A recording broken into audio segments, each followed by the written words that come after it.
Et puis on va voir les copains aussi. Voilà, on va attendre un petit peu que quelques personnes viennent. Si aujourd'hui s'ils peuvent se connecter à l'heure qu'il est, parce qu'il est 3 heures.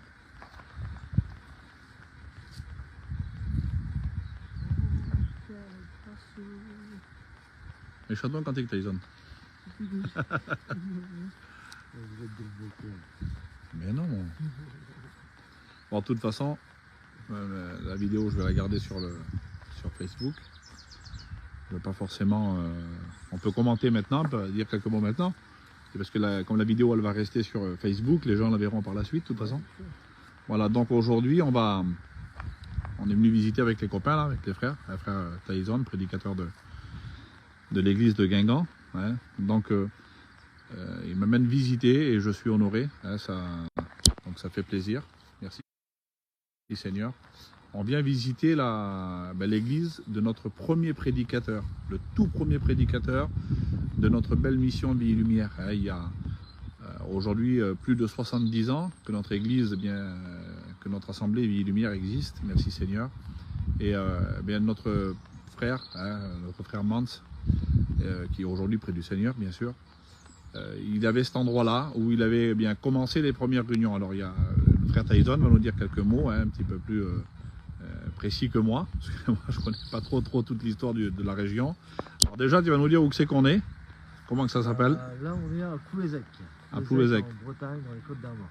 D'accord. On est dans le secteur où c'est que Flamand a fait les premières réunions pour les prédicateurs de notre mission.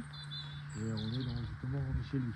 Donc on va visiter un peu la première église, l'une des premières églises en tout cas, de Vie et Lumière. Gloire au Seigneur. On va détailler un peu ce qui s'est passé, les endroits où c'était bien été béni, les premières réunions avec le frère Mans, avec le frère Joanito aussi, son étudiant. Et c'est des souvenirs précieux de notre mission Vie et Lumière. Donc c'est un héritage qu'ils nous ont laissé, qui appartient toujours à la mission. Amen. Alors ce terrain-là, au départ, c'était à Mans, c'était à lui, non? C'est ça? Oui, c'est lui qui a acheté. Donc c'est lui qui a acheté et qu'il avait fait, donc il avait acheté cet endroit-là, puis c'était pour faire des réunions, puis bien sûr il y avait aussi le fondateur de notre mission, qui était notre frère Clément Le Cossec. Hein, le Seigneur s'est servi de cet homme-là, un sédentaire, un breton, pour s'occuper de notre peuple, hein, qui était délaissé, abandonné un petit peu de tout le monde. Mais quand le Seigneur a fait un réveil, au travers d'un malade, hein, on connaît un petit peu l'histoire, on sait que c'était son frère Amans, qui était à l'agonie de la mort. Oui. Et puis, à un moment donné, sur un marché, il y a eu un homme, un sédentaire, qui a distribué un prospectus. Et puis, donc ce jeune garçon était en train de mourir, hein, c'est bien ça, Tyson? Oui, c'est ça. Il était en train de mourir. Tiens, mets-toi à côté de moi, Tyson. Et puis, donc il n'y avait aucune solution. Condamné par la médecine, hein, il était ce garçon-là. Et en étant condamné par la médecine, personne ne pouvait rien faire. Et puis ce qui s'est passé, c'est que cette femme, elle a reçu un prospectus sur un marché, mais elle ne savait pas lire. Et puis ce prospectus, elle n'y a pas porté plus attention que cela. Et à un moment donné, elle s'en est même essayé de s'en débarrasser. Et à plusieurs reprises, quand elle a essayé de s'en débarrasser, ça c'est l'histoire que nos anciens nous ont racontée, parce que nous on est trop jeunes pour avoir vécu cela. Mais quand elle s'en est débarrassée plusieurs fois, ce prospectus, comme on va dire, allez, je n'aime pas trop employer ce mot-là, mais comme par magie, il revenait tout le temps. Et nous, on sait très bien que c'est pas de la magie. On sait que derrière ça, il y avait une volonté, hein, et cette volonté-là, c'est la volonté de Dieu. Et puis sur ce prospectus-là, bien, c'était une invitation à venir écouter bien l'évangile, à venir bien découvrir le Seigneur au travers bien de la parole de Dieu dans une église. Et puis quand cette femme a demandé de faire lire ce petit prospectus-là à une dame qui était là, et donc elle lui décrit ce qu'il y avait écrit dessus, l'invitation, l'appel au salut, que le Seigneur pouvait guérir. Et puis elle demande où est-ce que ça se trouvait cela. Et quand elle a demandé où l'assemblée se trouvait, eh bien le Seigneur avait permis qu'elle était juste à côté de l'église. Elle dit, tournez-vous, elle est juste derrière vous, l'église là-bas. Donc la femme est allée, elle a demandé au pasteur de venir prier pour son fils qui était malade à l'agonie de la mort.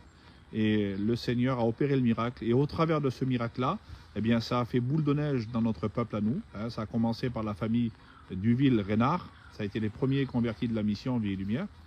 Et puis voilà, maintenant, l'endroit où on est. Hein. Donc Tyson va continuer un petit peu la suite, de nous dire, on va vous faire voir. Alors c'était, on pourrait appeler une église, hein, mais on va dire plutôt le premier lieu de culte, de notre mission. Donc en tout cas dans la région de Bretagne, avec le premier prédicateur. Donc je fais tourner la caméra et Tyson va nous dire, voilà Tyson, vas-y. Donc voilà, donc là on est dans la première église dans le secteur Bretagne que le frère Mans a construit, donc tout est d'époque, tout est d'origine. Le frère Mans est parti en 85 et il faisait donc des réunions là-dedans, donc il se mettait dedans. Dans la petite cabane en tôle que vous voyez là. Cabane qui est là. Ils n'étaient pas très nombreux, ils étaient quelques-uns, ils étaient une dizaine de personnes, selon les témoignages que nous avons des frères qui sont avec nous, qui sont toujours vivants. Donc ils nous expliquent qu'on a l'occasion de faire quelques réunions aussi dans l'autre église qui est juste à côté. Et les garçons nous rapportent que souvent, quand ils faisaient des réunions, ils allumaient la petite cheminée qui est d'ici, qui est d'époque, et les gens disaient on était en fumée. Ben il dit on passait des moments merveilleux avec lui. Gloire au Seigneur. Dieu nous visitait. La fumée était là, certes, mais Dieu nous visitait, Dieu nous bénissait. Et ce qui est amant, c'était un homme où c'est que lui, il n'y avait pas d'heure. J'ai expliqué tout à l'heure au frère Piu, pendant des cultes, des fois, donc c'était à 10h. Et lui, au lieu de venir au culte, il du temps, il allait pêcher. Et puis il faisait le culte, il revenait ici à 11h, 11h30. Et puis il faisait le culte, c'était la simplicité même. Mais Dieu bénissait à travers lui. Gloire à Dieu. C'est un homme vraiment de Dieu extraordinaire. On a encore aujourd'hui son étudiant qui est Joanito, qui nous a raconté encore des expériences merveilleuses. On a aussi le frère Jean-Pierre, le père Steve. Il n'a pas pu venir aujourd'hui avec nous, il n'est pas ici, mais qui a des histoires merveilleuses. Il l'a pris sous son aile à l'âge de 17 ans, et puis c'est un homme de Dieu extraordinaire. Gloire à Dieu. Voici les récits de notre mission. On a l'occasion de visiter donc juste après la deuxième église. Et tout ça qui est d'ici est d'époque, et d'origine de l'époque. Voilà, c'est le cabanon que notre frère Mans avait construit de ses mains, hein, sûrement avec sa compagne à l'époque. Puis ceux qui ont pu lui donner un coup de main, que je t'aime. Et tout ça pour prêcher l'évangile. Et moi, ça me touche dans mon cœur parce que ça démarre de là. Et aujourd'hui, eh bien, on est plus de 2500 prédicateurs. Alléluia. Il y a plus de 300 lieux de culte en France. On a une école biblique en France. On a 70 missionnaires qui parcourent le monde, qui vont prêcher l'évangile, qui parcourent les pays de l'Est, un peu partout. On a une école biblique aussi à Djonk, en Hongrie. Et puis tout cela, bien sûr, c'est l'œuvre de Dieu, c'est l'œuvre du Seigneur. Mais voilà d'où ça démarre. Vous voyez? Voilà. Ça démarre d'ici, un petit cabanon en tôle. C'est pas une grande cathédrale. Hein. Vous voyez, il n'y a rien, ça ne paye pas de mine. Et puis le Seigneur a béni, puis avec le temps, il avait réussi. Vous voyez, tout ce grand terrain, ça lui appartenait, qu'il a donné à la mission pour pouvoir que ça puisse continuer à être une église. Et voilà ce qu'il avait construit apparemment, et de ce que j'ai écouté. Il l'a construit de ses mains avec sa compagne, hein, c'est ça? C'est ça. On va visiter maintenant, hein, avec le temps, avec les moyens que le Seigneur lui avait donnés, que je t'aime. Mais il avait fait ça, vous voyez.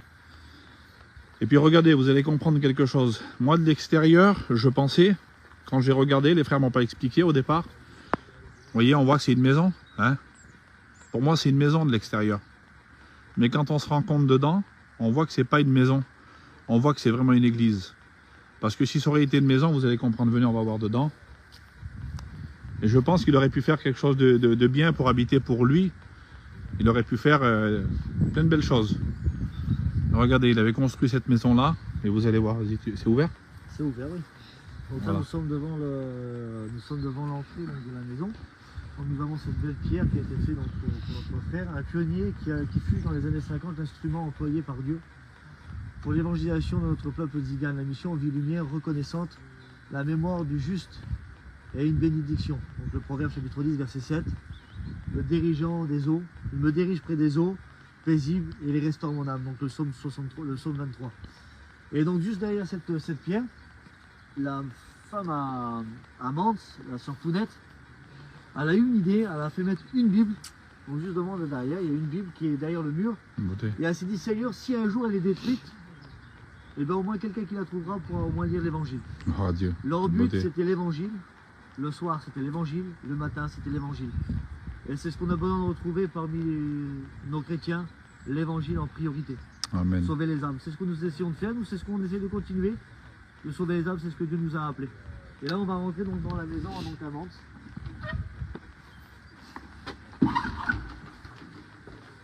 Bon, voici après où c'est qu'il a continué à faire des réunions, parce que là-bas, c'est un domaine trop petit. Et donc tout ce qui est d'ici est d'époque. Fait de ses mains à lui, tout ce qui a été fait, on voit le carrelage. On voit donc tout ce qui a été fait par lui. Sa femme lui donnait un coup de main, les garçons qui étaient avec lui donc de l'époque lui donnaient un petit coup de main. Donc on faisait des réunions ici, on mettait cette table. La table est d'origine aussi, hein? Ouais, la table est d'origine. On mettait cette grande table ici. Et puis, selon les témoignages que nous avons de la mission, et de nos anciens qui sont dans le secteur, il aurait prêché, il aurait chanté un dernier cantique, et il serait parti. Et l'étonnant, comment il est parti, les garçons qui témoignent, qui étaient présents, ils disent que c'est comme si que quelqu'un l'aurait allongé. Oh, Dieu. Donc il est mort en paix, parti près du Seigneur. Et aujourd'hui, on a la grâce, nous, de continuer et de faire des réunions où c'est que notre premier prédicateur a prêché. Donc c'est pour nous une joie, et puis gloire au Seigneur. la mémoire de la mission. Gloire à Dieu. Donc voilà moi ce que je voulais dire. Vous voyez, regardez.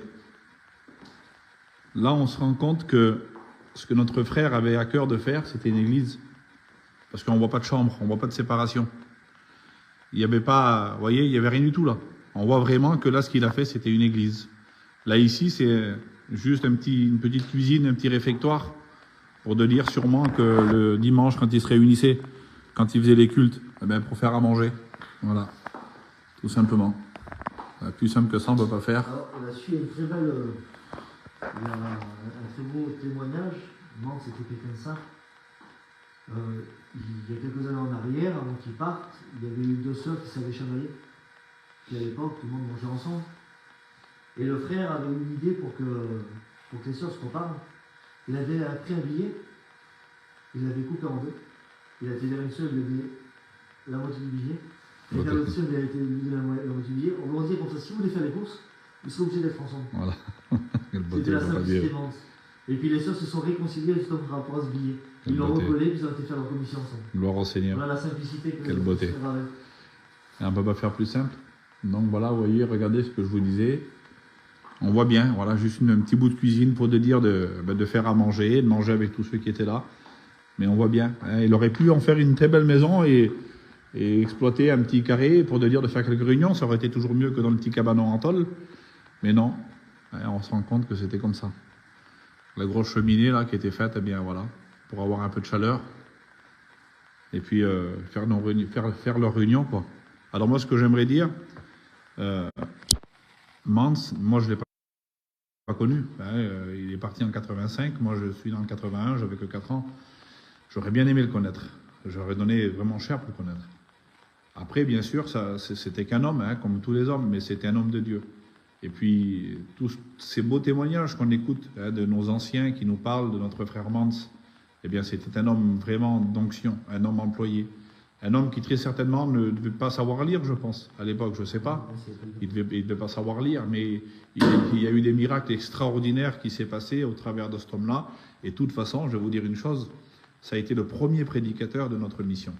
Et c'est au travers de lui et de sa famille que le Seigneur eh bien, a œuvré. Et par la suite, bien sûr, il y en a eu d'autres hein, qui se sont levés, d'autres prédicateurs, comme nos frères, nos regrettés frères, comme Jimmy, comme Paillon, tout ça. Et puis il y a encore aujourd'hui nos frères, il y a Tarzan, il y a Balo, puis il y en a encore plein d'autres, merci Seigneur. Alors ce que j'aimerais dire, au travers de cela, on ne fait pas un culte à un homme, vous avez bien compris, parce que l'homme reste l'homme. Mais merci au Seigneur que Dieu a permis que des hommes comme cela ont pu eh bien, être l'instrument choisi par Dieu et de se laisser diriger, de se laisser façonner parce que le Seigneur avait un plan pour notre peuple. Et aujourd'hui, comme je le disais tout à l'heure, je ne sais plus exactement combien de milliers de chrétiens, je ne sais pas si tu le sais toi, combien on est. On est vraiment beaucoup de milliers de chrétiens en France et dans les pays et en Europe et même dans le monde par rapport eh bien, à notre mission. Vous savez, je vais vous dire une chose, notre mission Vie et Lumière, c'est la mère évangélique dans notre peuple du monde. Parce que c'est de la France que ça part. Et la France a été évangélisée dans les pays comme l'Espagne, comme l'Italie, l'Angleterre, comment ça s'appelle, l'Irlande, et tous les pays de l'Est, la Hongrie, la Roumanie, la Tchécoslovaquie, la Russie, tous ces pays-là ont été évangélisés par rapport à la France. Mais à savoir que ça part d'ici. Ça part de ce petit local, petit bâtiment en tôle pour ceux qui ne l'ont pas vu. Si vous reprendrez la vidéo tout à l'heure, vous pourrez la voir, je la laisserai sur Facebook. Eh bien, tout part de là en fait. Ça part de pas grand chose. Mais quand on... Vous savez, ça me fait penser à une petite histoire dans la Bible. Quand le Seigneur, il est là, il y a 5000 hommes sans compter les femmes et les enfants. Et puis les gens, ils ont faim, la Bible va dire. Les gens, ils ont faim. L'heure est avancée. Et les disciples qui sont là, ils vont vers Jésus, puis ils vont dire, Seigneur, renvoie la foule parce qu'il est tard et ils n'ont pas mangé. Mais Jésus va leur dire une parole, et c'est une parole merveilleuse qui peut-être les a étonnés, choqués, parce qu'ils n'avaient pas la réponse. Et Jésus va leur dire, donnez-leur vous-même à manger. Seigneur, comment on pourrait leur donner à manger? Parce que même qu'on achèterait des pains pour 200 deniers, eh ben, ça ne serait pas assez pour tout le monde qu'il y a, mais ça sera trop peu. Mais donnez-leur vous-même. Et qu'est-ce qu'on va donner? Mais qu'est-ce qu'il y a là? Et ils vont dire, mais il n'y a qu'un jeune homme. Quelle beauté. Il n'y a qu'un jeune homme. Et là, ce petit jeune représente l'innocence, représente la simplicité. Il n'y a qu'un jeune homme qui a 5 pains et 2 poissons. Mais qu'est-ce que cela, Seigneur, pour autant de monde? Et Jésus va dire, Seigneur, quelle beauté. Faites-les asseoir. Faites-les asseoir. Et puis, amenez-moi les pains et les poissons. Et la Bible va dire que ce qui se passe, pour ceux qui connaissent l'histoire, on va amener à Jésus les 5 pains et les 2 poissons. Là. Et la Bible va dire que Jésus lève les yeux au ciel, il rend grâce. Et puis là, maintenant, il dit à ses disciples, maintenant, donnez-leur. Alléluia. Amen. Et quand, vous savez, quand on sait faire confiance à Jésus, quand on sait lui faire confiance, eh bien, le petit peu qu'on peut avoir à mettre au service du Seigneur dans les mains de Jésus, eh bien, ça devient des grandes choses. Eh bien, avec ces 5 pains et ces 2 poissons, la Bible va dire que les 5000 hommes, sans compter les femmes et les enfants, eh bien, en ont mangé autant qu'ils voulurent, la Bible va dire, ils furent tous rassasiés. Et on ramena, eh bien, 7 corbeilles pleines de morceaux. Il y a eu 2 multiplications. Dans une des multiplications, on a ramené 7 corbeilles pleines de morceaux, et dans la deuxième, on en a ramené 12. Mais qu'est-ce que cela veut dire? Ça veut dire que, quand on a peu, même quand on n'a pas beaucoup de moyens, si on met entre les mains du Seigneur le peu que nous avons, le Seigneur, il prend soin de nous, il s'occupe de nous, s'occupe de nos affaires. Les 7 corbeilles pleines de morceaux vont nous représenter les 7 jours de la semaine. Dieu prendra soin de nous les 7 jours de la semaine. Et dans la deuxième multiplication, c'est 12 corbeilles. Mais qu'est-ce que cela veut dire? Eh bien, ça nous représente les 12 mois de l'année. Ça veut dire que Dieu prend soin de nous. Pas spécialement que pour la nourriture, je ne parle pas que pour ça, mais quand on lui fait confiance, il prend soin de son œuvre, il prend soin de toutes choses. Et donc, c'est parti de rien, c'est parti d'une cabane en tôle. Et aujourd'hui, le monde est évangélisé. Que son nom soit béni. Si Taïson, tu veux nous dire encore un petit mot? Non, le seul mot que j'ai à vous dire, c'est gardons cette simplicité que nos anciens avaient. Notre but sur la terre, c'est de sauver les hommes. Le Seigneur. L'Ecclésiaste dit ces mots-là, ce que ta main trouve à faire, fais-le. Et bien, travaillons pour le mettre. N'essayons pas de chercher des pourquoi, du comment. Merci à Dieu pour la connaissance, il faut de la connaissance.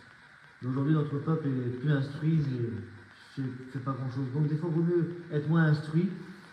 Moi, je dis ça à mes étudiants, relever les manches et travailler dans l'œuvre de Dieu. Amen. C'est ce que nos frères ont fait, c'est ce que nos anciens ont fait.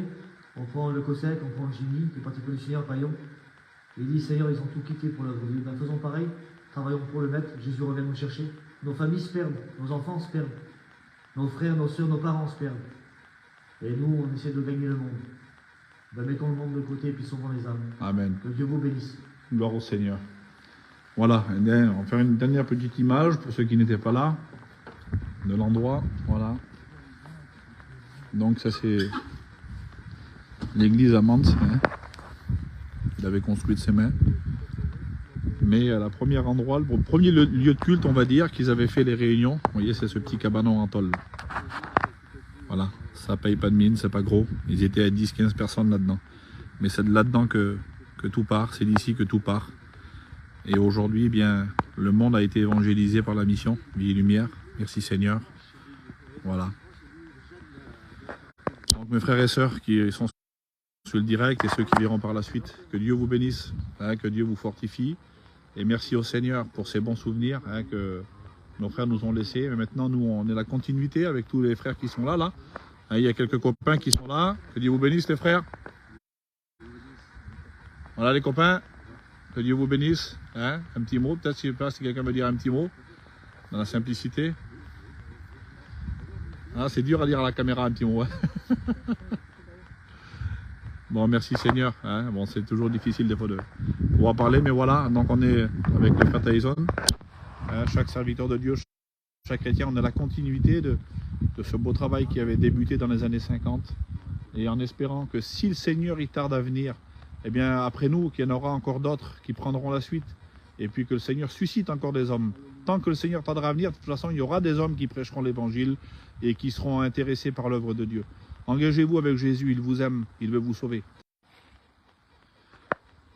Voilà, donc pour ceux qui verront la vidéo à la suite, j'ai oublié de dire un petit truc qui me tient à cœur. Comme je dis dans la première vidéo, là ici derrière moi, ce que vous voyez, c'est l'église, une des premières églises, mais c'est l'église du premier prédicateur de notre mission Vie et Lumière. Et comme vous le savez, je l'ai dit tout à l'heure sur la première vidéo, pour ceux qui verront par la suite, notre mission a débuté avec une femme que son fils était mourant et un prospectus lui fut donné sur un marché. Vous connaissez l'histoire. Et sur ce prospectus, il y avait une invitation. Et cette femme a reçu cette invitation, elle ne savait pas lire. Alors le prospectus, elle s'en a débarrassé plusieurs fois, mais comme je disais tout à l'heure, on pourrait dire par magie, mais ce n'est pas de la magie, c'est la grâce de Dieu, qui ramenait, la main de Dieu qui ramenait ce prospectus vers cette femme-là, parce qu'il y avait une invitation au salut et à la grâce du Seigneur. Et donc, quand elle a demandé de lire ce prospectus, c'est ce que je disais tout à l'heure, à une femme qui était là, et elle lui dit, mais où c'est cet endroit? Et quand elle dit où c'est cet endroit, c'était juste derrière elle. Elle lui dit, tournez-vous, c'est juste là. L'église est là. Donc elle a pu aller dans l'église, vers les sédentaires, expliquer le cas de son fils. Le pasteur est venu, il a prié pour ce jeune garçon à l'époque, et que le Seigneur a guéri. Il était condamné par la médecine, Dieu l'a guéri, Dieu l'a béni, et c'est de là que ça a démarré. Il y a eu le premier prédicateur, donc le frère Mans, qui est aujourd'hui près du Seigneur. Là ici on voit son église qu'il avait construite. Et puis comme je l'ai dit tout à l'heure, il y a le petit cabanon en tôle, c'était le premier lieu de culte. Mais j'aimerais dire une chose, vous le savez que depuis quelques années, avec la grâce du Seigneur, avec mon frère Jonathan, et c'est surtout Jonathan, mais moi aussi je participe avec lui, à l'évangélisation de rue, d'aller distribuer des prospectus. N'oublions pas que c'est avec un prospectus que ça a commencé chez nous. Eh bien je vous invite, frères et sœurs, à aller distribuer des prospectus autour de vous. Parlez de Jésus. Parlez du Seigneur que lorsque vous allez faire vos courses, lorsque vous allez au boucher, lorsque vous allez au boulanger, lorsque vous allez au magasin, à la caissière, sur un marché, parlez de Jésus, distribuez des prospectus. Et par la même occasion, j'aimerais vous inviter, avec la grâce du Seigneur, là au départ des missions, à partir du 14 mai, on doit faire notre tournée de mission avec notre chapiteau. Mais avec la grâce du Seigneur, toutes les semaines, on va aller évangéliser dans les rues, on va aller parler de Jésus. On veut, comme Jude 23 disait, c'est ce que je disais aux frères qui sont avec moi là dans cette journée, Jude 23 nous dit, sauvez-en d'autres en les arrachant du feu. Donc tout là, durant cet été, durant la petite tournée qu'on va faire avec le chapiteau, on part dans le midi avec la grâce du Seigneur, et on va toutes les semaines faire de l'évangélisation de rue, parce qu'on veut que le monde connaisse et qu'il sache que Jésus est vivant. Donc ceux qui veulent venir, vous êtes les bienvenus à venir avec nous, distribuer, parler de Jésus. Vous ne pourrez pas tous prêcher parce que le ministère de la parole a été donné aux serviteurs de Dieu que Dieu a choisi. Vous ne pouvez pas tous prêcher, mais vous pouvez tous parler de Jésus. Vous pouvez tous témoigner, vous pouvez tous distribuer un prospectus parce que Jésus vous aime, mais Jésus aussi aime le monde et il aime ceux qui sont perdus et il veut les sauver. Voilà, que Dieu vous bénisse. Tyson, tu veux nous dire un petit mot des fois? Non, juste garder ce zèle de l'évangile. Je disais tout à l'heure, ce que ta main trouve à faire, fais-le.